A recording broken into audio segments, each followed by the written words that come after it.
हमारे देश में पिछड़े, दलित, अल्पसंख्यक समुदाय को किस तरह अपने संवैधानिक अधिकारों और आज़ादियों की हिफाजत के लिए हर रोज़ मुश्किलों का सामना करना पड़ रहा है। Doctor B.R. अम्बेडकर के कथन से अपनी बात रखना चाहती हूँ। उन्होंने कहा था, मुझे अपने भारतवर्ष पर फक्र है कि जिसके पास ऐसा संविधान है जो लोकतंत्र, समाजवाद और सेक्युलरिज्म को संजोता है। लेकिन आज ऐसा लगता है जैसे संविधान की किताब तो है, पर इसे चलाने वालों का ईमान गुम हो गया है। आज हिंदुस्तान में हर वर्ग को किसी न किसी चुनौती का सामना करना पड़ रहा है, मगर अल्पसंख्यक, खासतौर पर मुसलमानों पर जो कहर टूटा है वो किसी से छुपा नहीं है। ये लोग सिर्फ अपने मजहबी पहचान की वजह से निशाने पर हैं। संविधान का अनुच्छेद 15 कहता है कि किसी भी नागरिक के साथ धर्म, जाति या किसी और वजह से भेदभाव नहीं होना चाहिए, लेकिन हकीकत इसके उलट है। हालात इस कदर बिगड़ चुके हैं कि hate speech, mob lynching, bulldozer द्वारा घरों को गिराने की घटनाएं आम हो गई हैं, खास तौर पर उत्तर प्रदेश में, जहां ऐसा लगता है जैसे कानून के नाम पर जंगल राज चल रहा हो। संभल में जो हुआ वो सबके सामने है। पुलिस के संरक्षण में निर्दोष लोगों की हत्या की गई और सरकार ने चुप्पी साध ली। अल्पसंख्यकों पर हिंसा बढ़ती जा रही है, मगर सत्ता में बैठे लोग या तो आंखें मूंदे हुए हैं या फिर इन घटनाओं को बढ़ावा दे रहे हैं। हद तो तब हो जाती है जब न्यायपालिका की बात भी अनसुनी कर दी जाती है। सुप्रीम कोर्ट ने मॉब लिंचिंग पर 11 सूत्रीय निर्देश जारी किए थे। इसमें साफ कहा गया था कि राज्य सरकारें और पुलिस इस तरह की घटनाओं को रोकने और दोषियों पर सख्त कार्रवाई करने के लिए जिम्मेदार है, लेकिन आज भी इन निर्देशों पर अमल नहीं हो रहा है। हाल ये है कि मॉब लिंचिंग को रोकने की बजाय सत्ता में बैठे लोग आग में घी डालने का काम कर रहे हैं। उनकी जुबान से ऐसी बातें निकलती हैं जो नफरत को और बढ़ावा देती है। ये अशांति अब इतनी गहराई तक फैल चुकी है कि हमारे समाज के धर्मनिरपेक्ष चरित्र पर गंभीर सवाल उठ रहे हैं। साल की शुरुआत में ही कई राज्यों में दुकानदारों को अपने नाम बोर्ड पर लगाने के लिए मजबूर किया गया।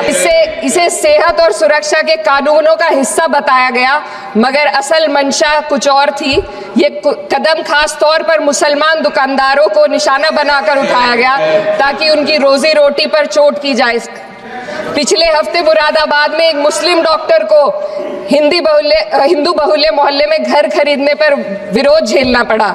वजह बताई गई कि इससे मोहल्ले की सामाजिक शांति बिगड़ जाएगी। अब आप ही बताइए, क्या ये वजह सही है, जायज है? असल में ये छोटी बड़ी घटनाएं इस बात का सबूत है कि सांप्रदायिकता को बढ़ावा देने वाले बयान और नीतियां हमारे समाज को अंदर से खोखला कर रही है। उत्तर प्रदेश में यति नरसिंहन ने बेहद घटिया बयान दिया, लेकिन सरकार इन बयानों पर कोई कार्रवाई नहीं कर रही। हेट स्पीच न केवल जनमानस के विचारों को प्रदूषित करती है, बल्कि इससे अब संवैधानिक पदों पर बैठे लोगों को भी प्रभावित कर दिया है। अभी हाल ही में माननीय उच्च न्यायालय इलाहाबाद के माननीय न्यायाधीश ने ऐसे बयान दिए जिसका संज्ञान खुद सुप्रीम कोर्ट को लेना पड़ा।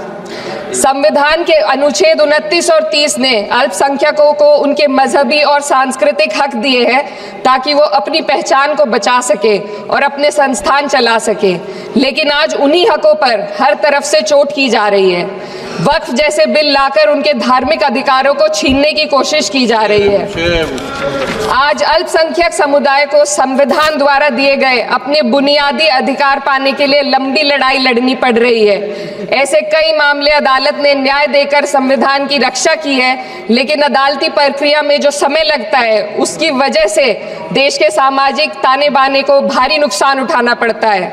मिसाल के तौर पर इलाहाबाद हाई कोर्ट ने 2004 के मदरसा एक्ट को रद्द कर दिया था, जिससे मदरसों के संचालन पर सवाल उठे। हालांकि सुप्रीम कोर्ट ने बाद में इस फैसले को पलट दिया और एक्ट को वैध करार दिया, लेकिन इस प्रक्रिया में जो समय लगा उसने अल्पसंख्यकों को बेचैनी और संघर्ष के दौर में डाला है। इसी कड़ी में प्लेसेस ऑफ वर्शिप एक्ट 91 भी आता है और कई अन्य अधिकार, उन्हें भी इसी तरह अदालती लड़ाइयों में उलझाया जा रहा है। ये स्थिति न केवल अल्पसंख्यकों के अधिकारों की राह में रुकावट है, बल्कि justice delayed is justice denied जैसी कहावत को सिद्ध करती है।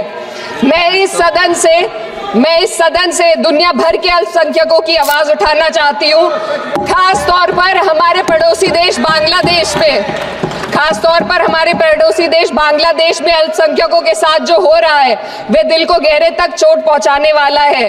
उनकी जान माल की हत्या की जा रही है। बांग्लादेश हो या हिंदुस्तान हो या कोई और देश, अल्पसंख्यकों की सुरक्षा, इज्जत और अधिकारों की हिफाजत हर सरकार की सबसे पहली जिम्मेदारी होनी चाहिए। मैं इस सदन से अपने देश के अल्पसंख्यकों के साथ बांग्लादेश के पीड़ित अल्पसंख्यकों की आवाज को एक साथ उठाना चाहती हूँ। ये वक्त की पुकार है कि हम सब मिलकर ये सुनिश्चित करें कि किसी भी इंसान को उसकी पहचान या मजहब के कारण डर कर जीने पर मजबूर ना होना पड़े।